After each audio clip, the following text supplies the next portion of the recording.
It's great to be in the house of the Lord today, even if it's going to get colder, right? Yeah. So, no brace, and I'm using the cane a little bit. I don't have to. Kind of keeps people, gives me a wide berth, allows me to poke at folks in the grocery store when they stand there and can't make up a mind. Last week we were in Psalm 9. This week we're in Psalm 11. But isn't there a 10 between it? Yeah, I know. Wanted to jump around. And we're not going to go by every chapter because, if we had stayed with 4, 5, 6, 7, 8, 9, and 10, y'all would all need Prozac. Because there are sections of Psalms where they're wonderful when you're hurting. And they're great when you're hurting. The problem is, though, man, David at times was kind of a melancholy kind of guy. And it's important that you read those and when we look over them. But I'm trying to not try to, I'm trying to catch the high points within the book 1 of Psalms. And that way, at least some for you to read. And today in Psalm 11, we have some really wild stuff going on here in Psalm 11. We have God judging people with his eyelids. We'll talk about that. We have God hating the wicked. We have God raining sulfur fire bombs down upon them. And we have foundations being destroyed. Or the question is, what if the foundation is destroyed? And that's the question. What if the foundation is destroyed? Now we may not say that in our personal life or in our spiritual walk, but a lot of times we think that with what if questions. What if? And we'll talk about that too here in a moment. But if we had the time, what if the foundations be destroyed? What do we do then? Well, uniquely within this text, there's both the statement and the answer. So let's take a look here. Psalm 11, verse 1. In the Lord I take refuge. How can you say to my soul, flee like a bird to the mountain? It starts off not in the same way as the others, but similarly in that David has an oppressor. My soul takes refuge in the Lord. How is it now that my only course of action, my only route to safety is to run? It seems counterintuitive, especially for David, the great warrior that he is. How can you tell me to run like a bird to your mouth? What is it about that? It's kind of like when we are sitting there and we've asked God, when, why, where are you? And the answer and response is silence. And in the silence, we assume that there is no answer. And the problem is we're not listening in a right way. What happens is we are wanting God to answer exactly the way we want him to answer, not in the way that he does answer. And we're going to see today that God answers David's response, but not necessarily the way David wants it answered. How can you say flee like a bird away from the struggle? Well, because there's more to it here than just running away. Notice what it says. Behold, the wicked have bent their bow, and they have fitted their arrow to the string and shoot in the darkness at the upright in heart. That sounds kind of wild. That sounds like somebody that doesn't know warfare. They have taken their bow, they've strung the bow, they put the arrow in there, and then in the darkness. Now let me ask you, if you are shooting in the dark, is there a chance without the aid of artificial light or night vision that you will see the enemy you're shooting at? Why would the wicked shoot arrows in the dark where you couldn't see them? Why would that bring a level of stress for the righteous being shot at in the dark? Think about it. During the daytime, while you can't, I've seen guys on TV. Remember the TV show That's Incredible? And y'all remember that, huh? The guy that fit himself into the glass box. I can't. I won't allow it. But this like 8-foot tall dude fits inside a glass box the size of this table. I was always amazed. But you see people catch arrows, or they put an apple on their head and they let their brother, hopefully they're in good standing, shoot the arrow off their head. That's a great way to get out of debt. Put the guy you owe money to as the guy at the other end and go, whoops.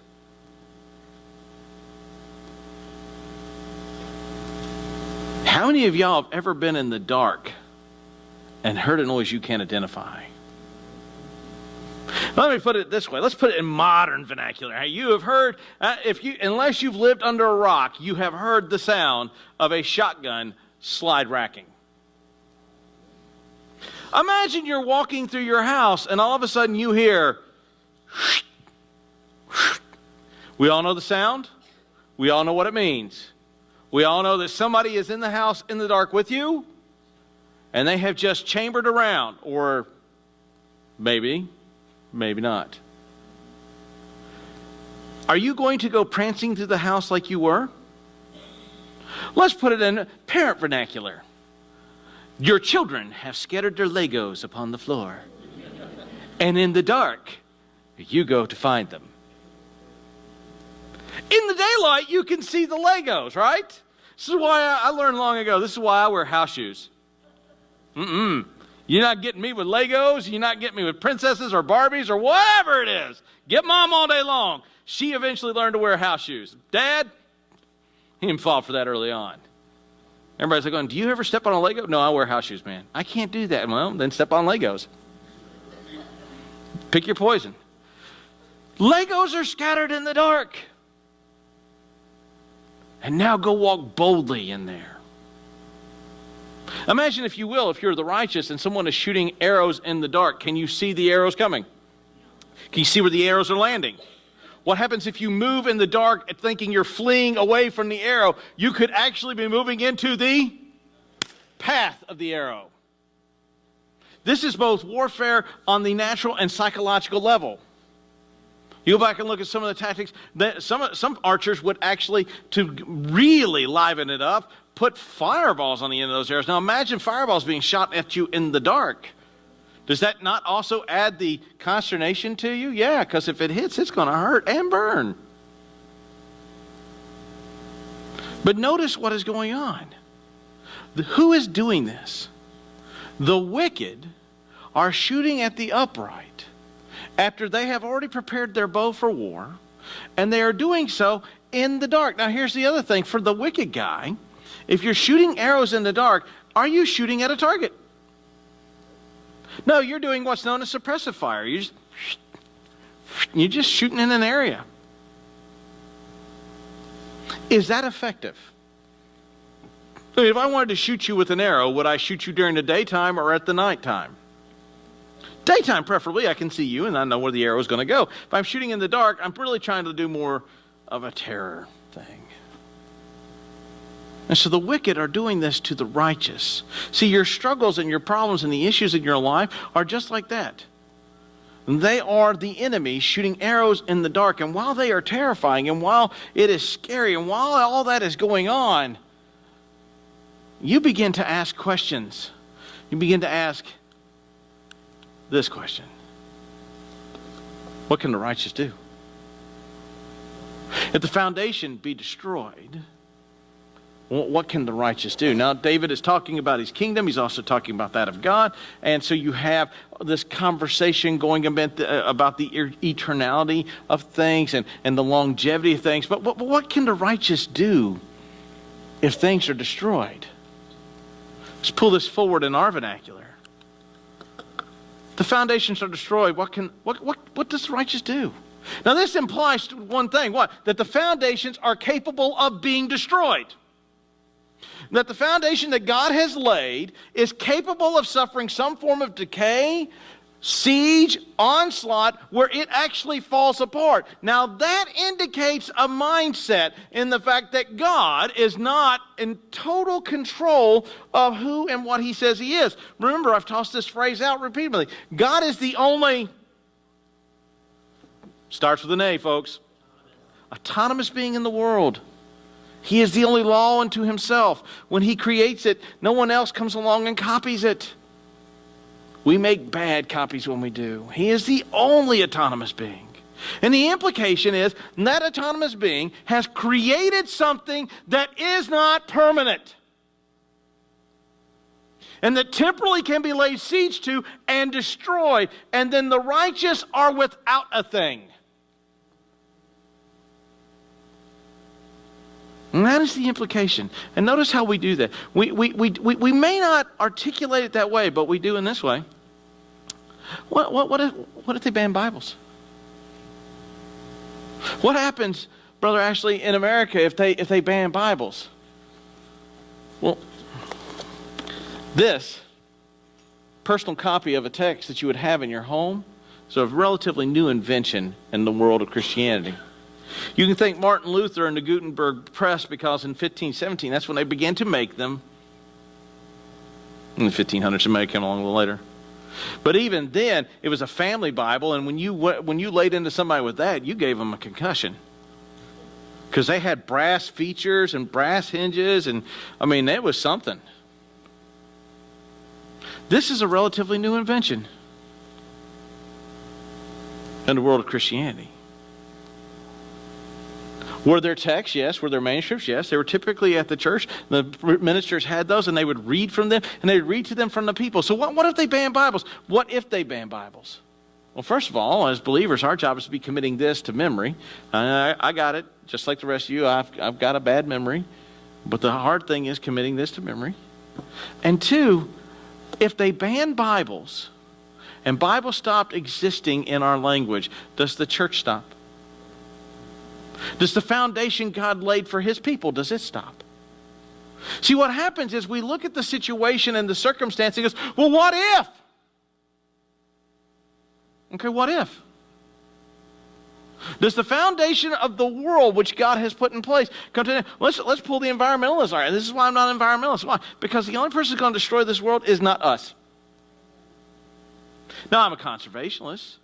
I don't believe you kill all the deer in the woods, although I would not mind trying. Challenge accepted.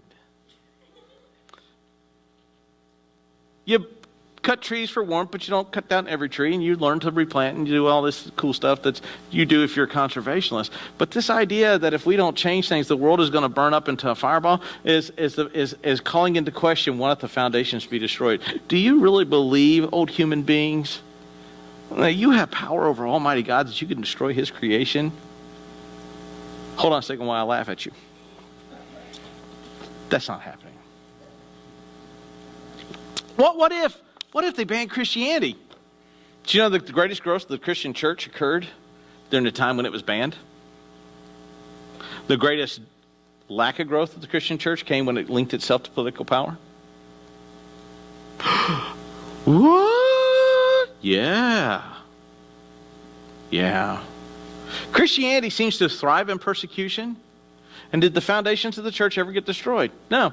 Did they try? Oh, yes. The Romans were quite effective at trying to destroy it. There's a man called Pliny the Elder. Pliny writes, he cannot quite understand these people. He keeps killing them, and they keep spreading.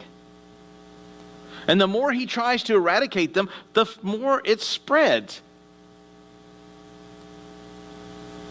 It's almost like trying to put out a grease fire with water. The harder you're at it, the worse it gets. And he sends a letter off to Rome and says, what do I do? Because what I am doing clearly is not working. See, we get caught up in the what-if statements. Here's another way we have what-if statements. And it sounds really good, but what you end up doing is you both doubt God and then you lie. Oh, I know God won't let the foundations be destroyed, but what happens if I lose all my? See, when you put a but there, you have negated the whole first half of the sentence. And if I am able to teach you English composition grammar rules, you need help. Because if you've ever read my emails, I know God can, so we make this statement as positive, and it's a polite way of saying, no, God can't. Because the but negates the I know God can. I know he can, but what happens in this situation? I know he can, but what happens in this situation? I know he can, but what happens in this situation? I know he can, but what happens in this situation? What happens if I get a terminal disease? What happens if I get sick and my wife and kids and I die and they lose the money I bring into the home? What happens to them?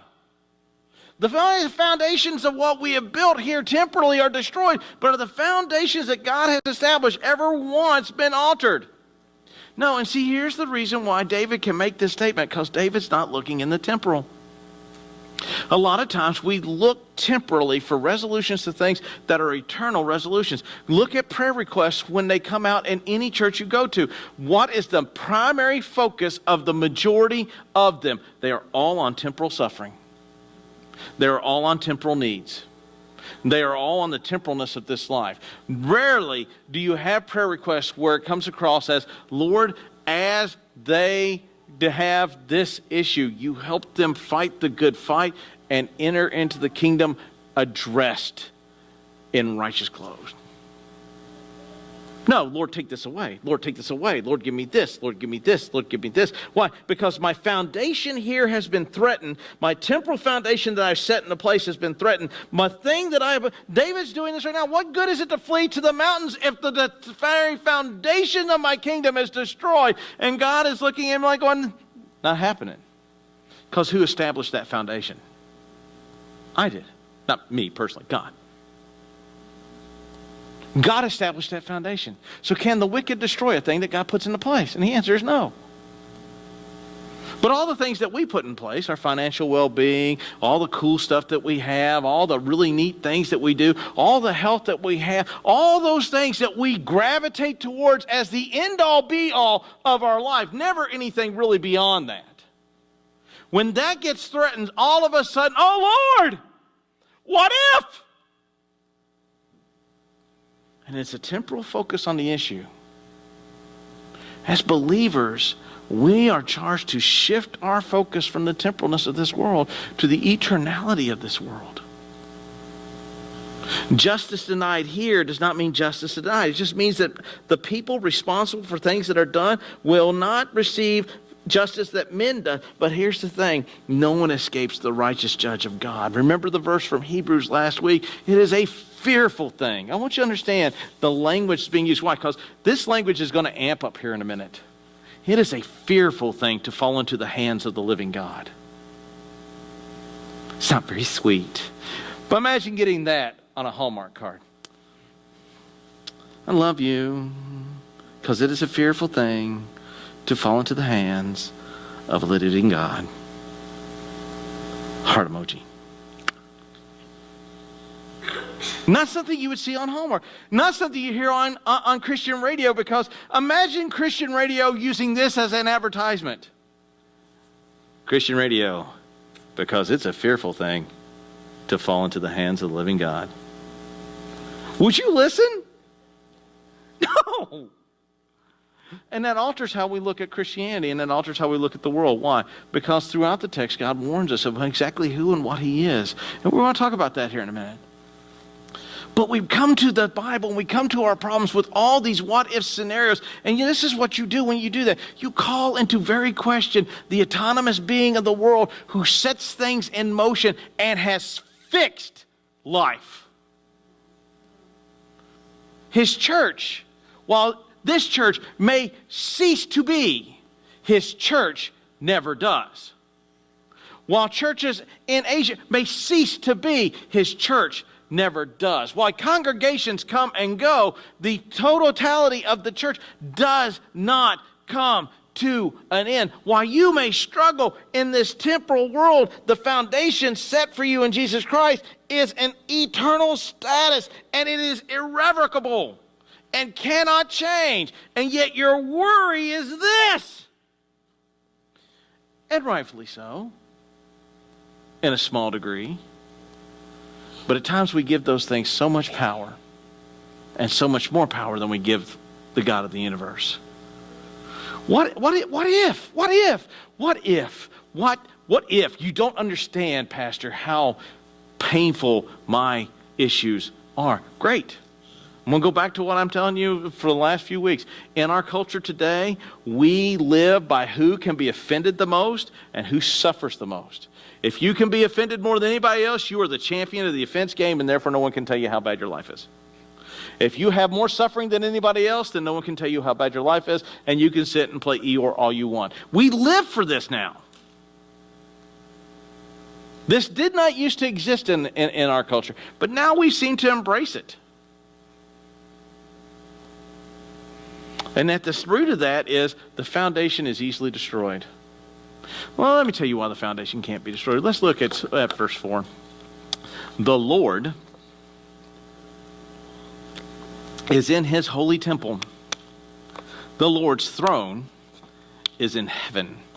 His eye sees. His eyelids test the children of man. What a statement. We'll talk about that.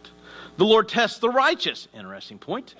But his soul hates the wicked, and the one who loves violence, let him rain coals. Pretty dark here. I mean, this is starting to get really dark, even for God. Let him rain coals on the wicked, and fire and sulfur and scorching wind to be the portion of their cup. God's not happy. All those questions of why are a symptom of LGS. If you weren't here when I brought that up in the Exodus sermon, I'll tell you what LGS is. LGS is little God syndrome. A lot of times we approach God as though he is a tiny thing. We certainly approach him as though he is not autonomous. We certainly approach him as though he is not sovereign. The young adults were studying today. We were looking at the raising of Lazarus. And Martha approaches Jesus as though he is neither autonomous or sovereign. Lord, if you'd have been here, my brother wouldn't have died. You think my proximity can keep a person alive? Or do you think the power of God, or the power of me being God incarnate would keep him alive?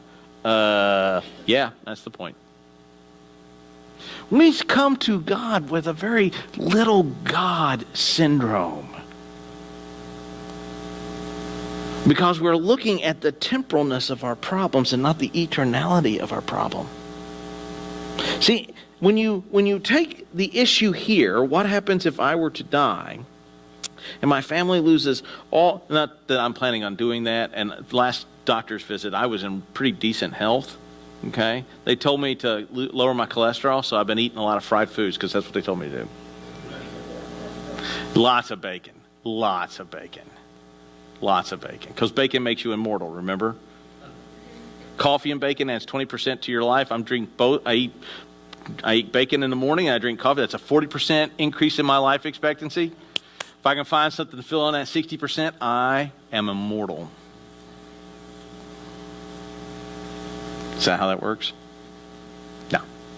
Sorry, I'm playing with my watch. It's annoying me this morning, so if it's annoying you, you'll just have to be annoyed with me. But we look at the world with very temporal problems, and we allow them to set the stage for how we look at God's faithfulness through the eternal issue. Which is why we don't like reading the books of the Psalms. Because David wrestles both with the temporalness and the eternality of the issue. This is why we don't like the book of Acts when we read it, because in the book of Acts you see not only the temporalness of the persecution, but the eternality of the life in which they live. Notice that all the men in Acts understood the temporal danger that they were involved in, yet understood the eternality of what they were doing, and therefore they did not live a life of fear. They lived a life of boldness. Because they understood that the foundation that is established in Jesus Christ is unshakable by any man or any power that is beyond, there's nothing beyond an autonomous being. By the very definition of being autonomous, he is a law unto himself. You cannot have two laws unto themselves. You know why? It's a contradiction in terms. One will be a law unto itself and one will be subservient. That's how autonomy works. Again, I wrote on my tax form, I'm autonomous, and sent it back. I want to see how long it takes before they send me an Instagram. What do you think? You think that works?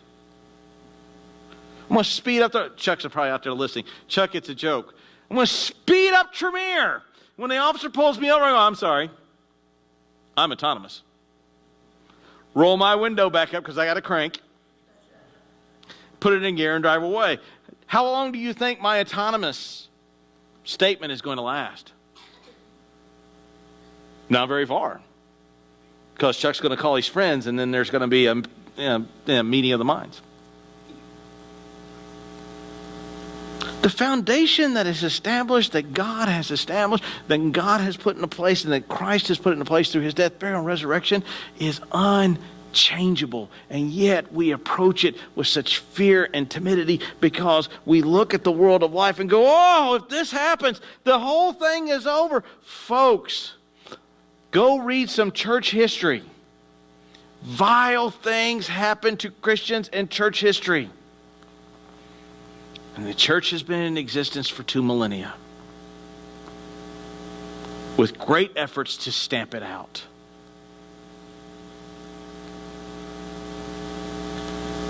And we're worried about temporal things as though they're this big, huge issue. But now you've got these other issues here. You've got this statement of LGS. Notice what happens. Notice where God's temple is. Is it an earthly thing? Does that look purple to you? Okay. I just was hoping it wasn't me. Because then I was going to say, you probably need to call a doctor. The Lord is in his holy temple. Can the arrows being shot by the wicked reach the Lord's holy temple? No. Who established the temple? God does. Who has the power to alter the temple? The only autonomous being in the world, who is God. He sits enthroned in heaven. Can you alter his throne? Can you lay siege to his temple? Can you destroy what he has put into place? And what David is answering is, it is fallacy to believe that anything that occurs temporally in this world alters who God is and where he is at and the authority of his throne, because it is absolutely inaccessible to the wicked. You could shoot arrows all night long. Go get a howitzer and help yourself out. You cannot do anything to it. And here's the other haunting thing. He says the Lord sees.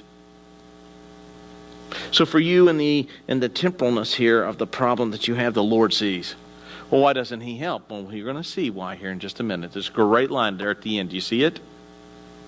The Lord sees. With his eyelids, he tests the children of men. With his eyelids, he tests the children of men. This is what's known as a Hebraism. It's an idiosyncrasy in the translation. The Jews get this instantly. We look at, if you translate woodenly, you go. But in that statement was the answer. Have you ever been listening to a conversation? This happens a lot. I'll be sitting along and somebody will be talking theology and all of a sudden I go,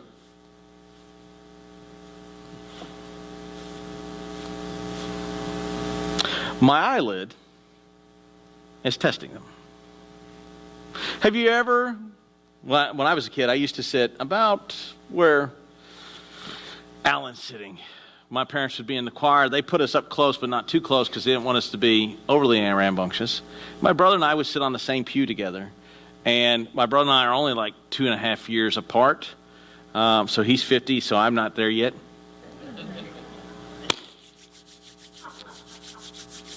Yeah. And so we would begin to play. Well, when two brothers begin to play, usually what leads to the end result? A fist fight. So here we are in church, and we would be playing, and all of a sudden, we could feel it. The testing of an eyelid. We'd sitting there, and it was almost like a heat infrared ray from an eye, and we would slowly, because you don't want to turn too quick. Because if you turn too quick, then you can't do the, I didn't know I was doing anything wrong. So you want to do the slow, nonchalant, like I'm looking to get a piece of paper. And there's my mom in the choir loft, examining me with an eyelid. It's a way of saying the Lord sees and the Lord examines through his sight the children of men. He knows what we're doing. The actions of the wicked are not hidden from him.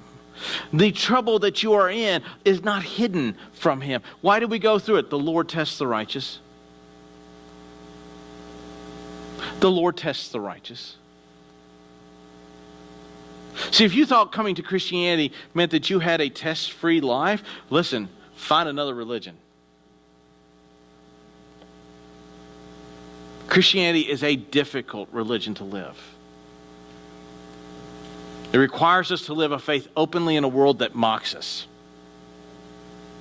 It requires us to be willing to go to prison for our faith should the world go that way, because the foundation, while they may destroy this foundation of this building, they cannot destroy the foundation of the church that God has set into place.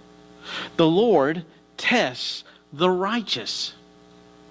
If you are in the midst of it and you're righteous, then it's a test. If you're wicked, we're going to see it's a whole other ballgame for you. Why do you suffer? You suffer because the Lord tests you. Not just so you suffer, but the end result is to bring glory and honor to the Father, and demonstrates to you that the temporalness of this world has a point and an end, but yet the eternality of what God has for us is far greater and far broader. And if we continue to live in the temporalness of this world, we lose out on the broader understanding of the eternality. If you've ever been to basic training, you know that it is sometimes it's 10, and when I was there, it was 10 weeks of, if you're the cadre, of mind-numbingly dull repetitiveness. If you're the basic trainee, man, my chapel services were packed with scared soldiers. Well, they really weren't soldiers at the time, with scared kids. 500 kids, all praying that the drill sergeant doesn't hate them.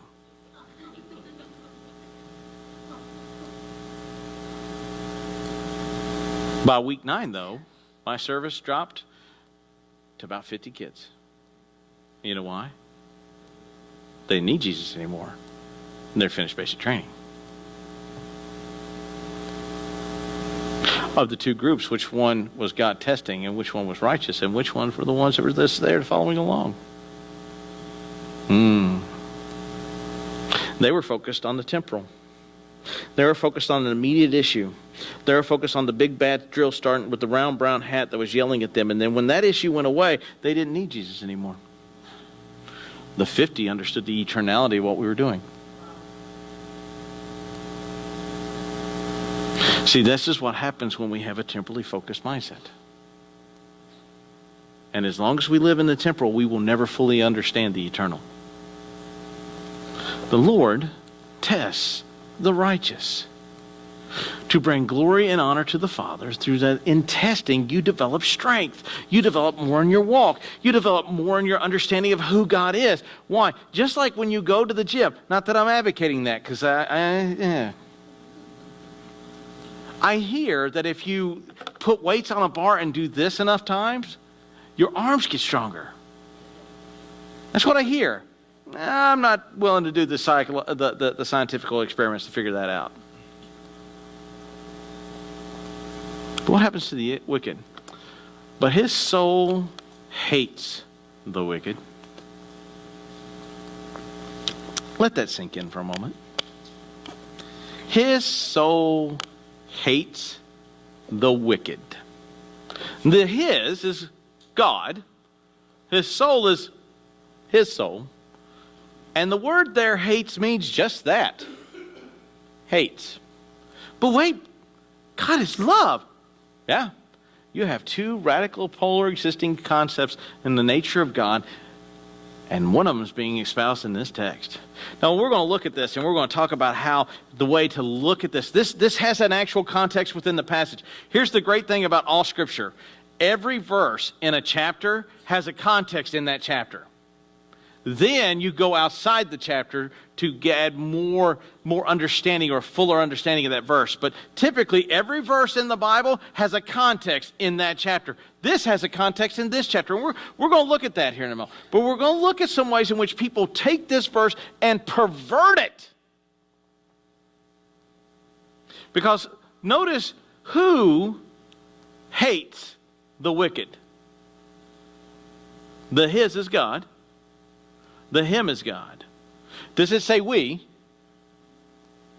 Does it say you and I? Just file that away.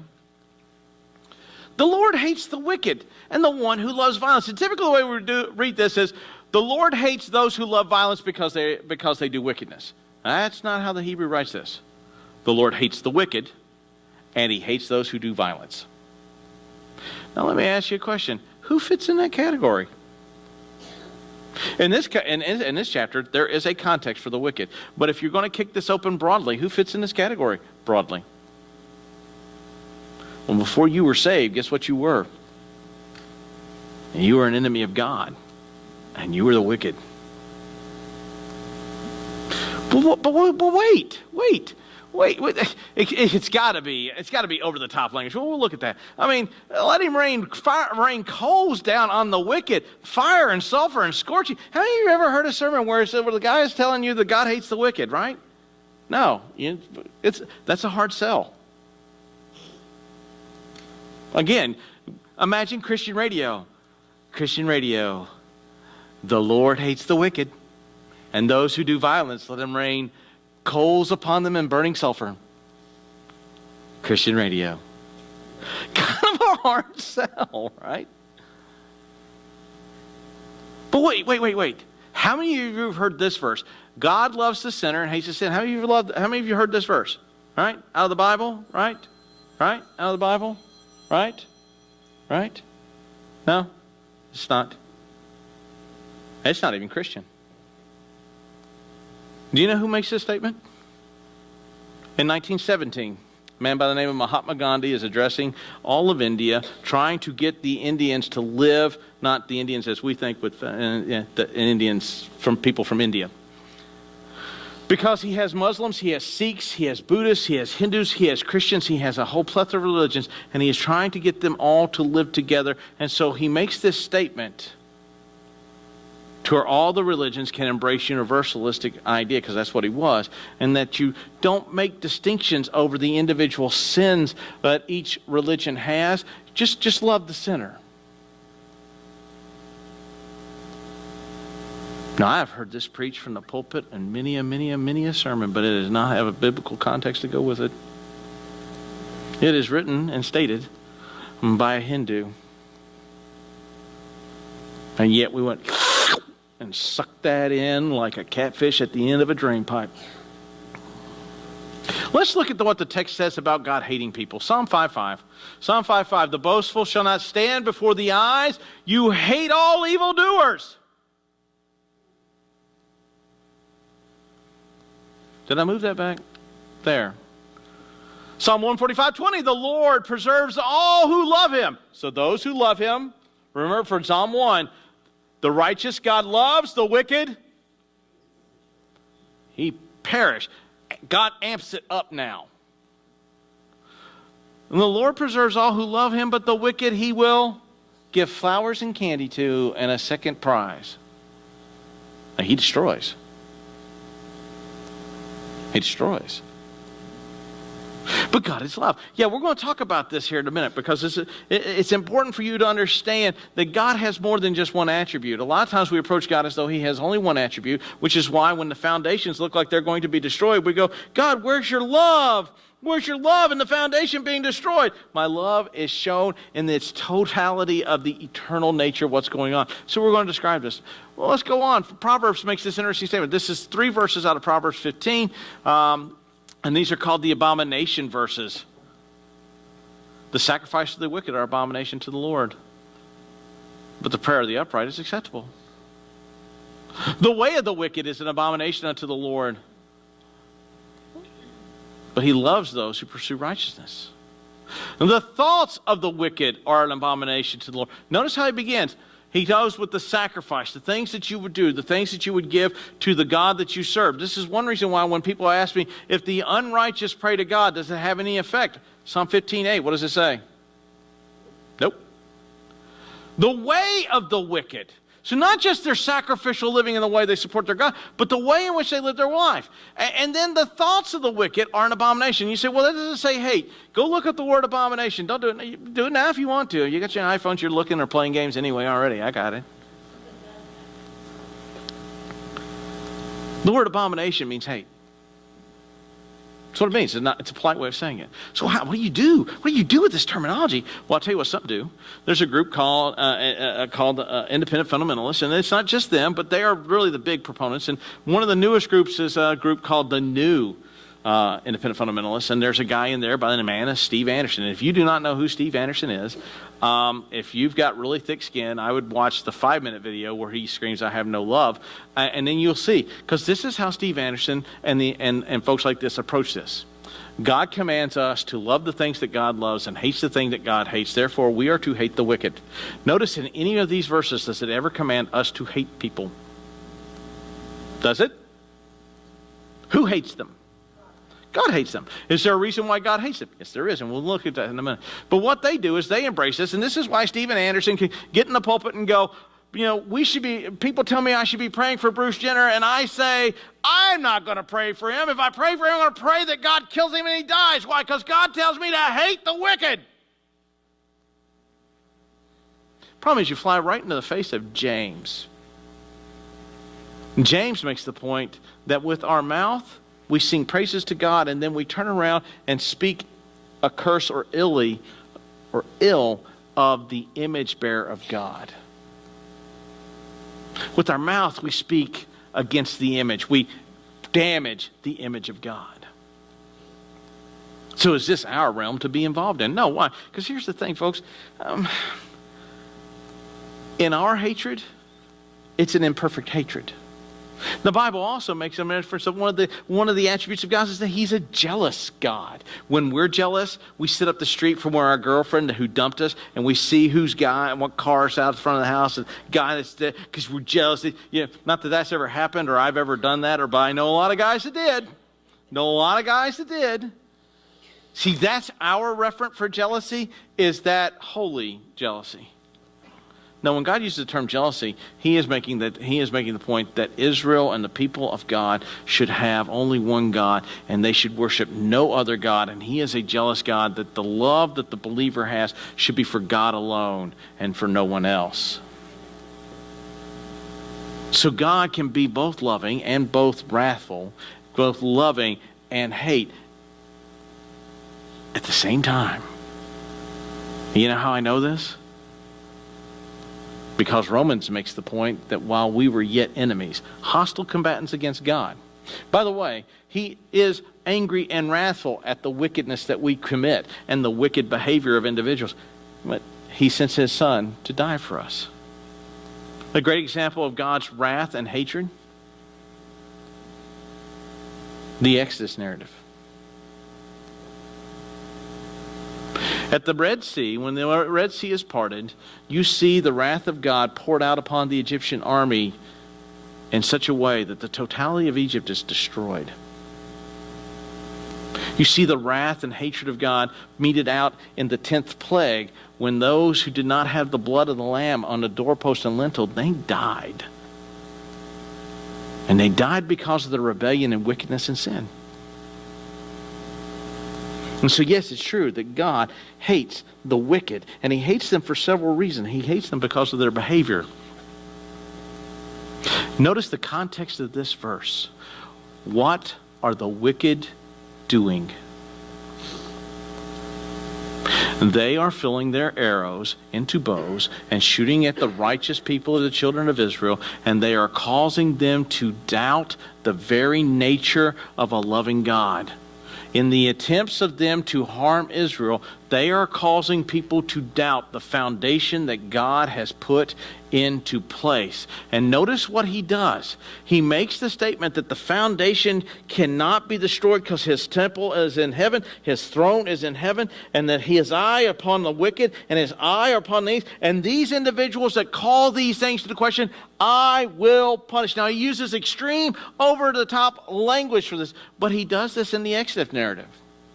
Does God not rain hailstones of fire upon the Egyptians? Yeah, he does. Does he not send horrific plagues upon the Egyptians? Yeah, he does.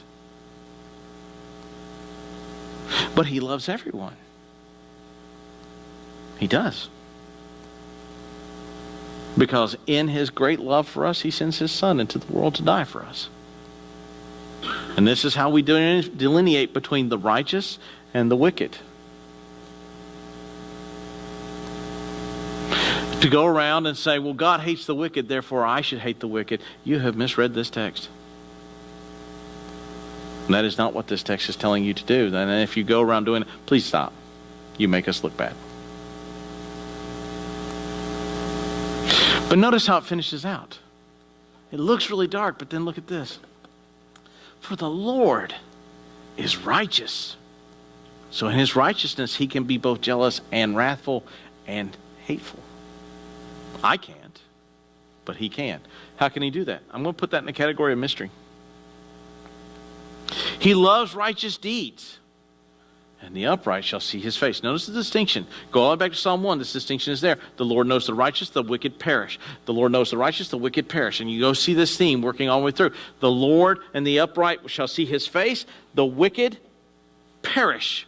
And he amps up how they perish. So let's look and close out. The foundations be destroyed. Folks, they can't be destroyed. The Lord has established his righteous kingdom in his justice and in his holiness. This is what Psalm 8, Psalm 9 kept telling us. These things are fixed and established. Why? Because he is the only autonomous sovereign being in the world. No one lays siege to his cities. And to do so is an act of blasphemy. And he comes for you. Foundations can't be destroyed. For the Lord is righteous. We look at this when we should be looking at this. We're worried about this when our focus should be this. We're consumed with this when we should be consumed with this. What can the righteous do? The foundations be destroyed. Notice he answers it with the last question. And he opens up with this question and he answers it with the last verse. What can the righteous do? The upright will see his face. The upright will see his face. Notice there's nothing the upright does except believe and follow after the God who's established his throne. Notice if you went from chapter 9, our job is to sing praises to his name, recount his wondrous deeds, be glorified in all of his acts. What do we do as right? We bring glory and magnification to the Father. And in so doing, we see his face. What does that tell us about the foundations being able to be destroyed? It's not possible. The wicked can rail. They can hurl. They can threaten you physically. They can threaten you emotionally. They can beat you. They can cut you. And they can kill you. But the righteous will see God's face. Well, what about my disease? You could have the worst disease in your life. And some of you are being tested by God with some of the worst diseases you can imagine. But the righteous will see God's face. Some of you are in deep financial situations and you go, I just, there's no way I can get out of this hole. Not in this realm. But in this realm, the righteous see his face. You see how the shift in the Psalms is rarely here, and when it starts here, it focuses here? Because this is where our focus needs to be.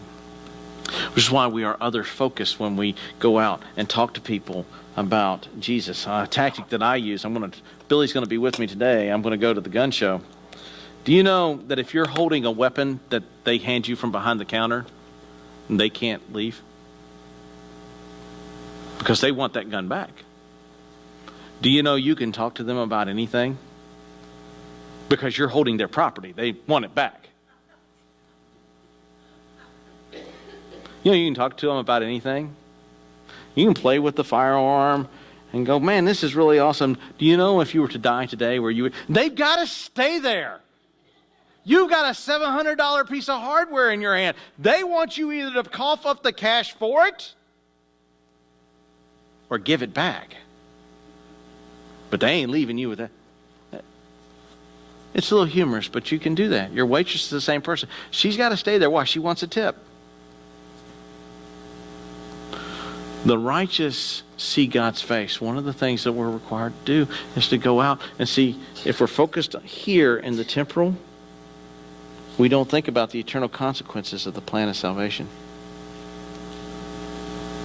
And so if we're focused on the temporal, we will never have an eternal focused mind, which when we go and sit with folks and talk to those who do not know Christ, they'll never know Him because we're not focused here. You're here today. You do not know who this God is who makes unshakable, indestructible foundations. I'd love to sit and talk to you about the wonderful grace of our Lord and Savior Jesus Christ. And that while He hates the activity of the wicked and He hates those who do wicked things, in His hatred for them, and He also has an enormous reservoir of love in the fact that in that wicked state, in that rebellious nature, in that point while we were open, hostile combatants to the things of God, He sends His Son into the world to die for things that hate the Son, and offers a provision for the things hated to become the thing loved. If that's you today, I'd like to invite you forward as we sit and talk to you about the wonderful grace of a loving God. You're here today. You've been coming for a bit. And you would like to join into the fellowship of the church. I invite you also that today would be a day for that. If you're here today and you have been overwhelmed with the temporal nature of your life, I'm going to encourage you and exhort you to focus upon the foundation that never shakes,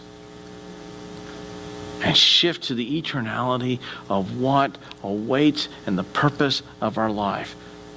Why? Because God tests the righteous. That comes. The eternal focus is how we live that out.